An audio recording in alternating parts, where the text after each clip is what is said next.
நீங்க பிறந்த ஹோரையை எடுத்துக்கோங்க, அந்த பிறந்த கிழமையும் எடுத்துக்கோங்க, அந்த பிறந்த ஹோரையும் கிழமையும் கம்பைன் பண்ணுங்க. இப்ப உதாரணத்துக்கு எனக்கு தெரிஞ்சவர் செவ்வாய்க்கிழமை பிறந்திருக்காரு. ஆனா அவர் பிறந்தது சுக்கிர ஹோரை.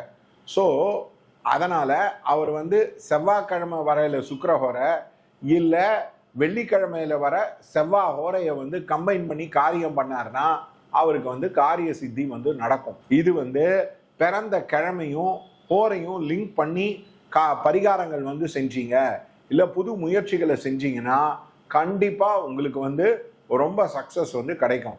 இது நிறைய அஸ்ட்ராலஜர் வாழ்வியல் பரிகாரங்கள்னு பேசுறாங்க.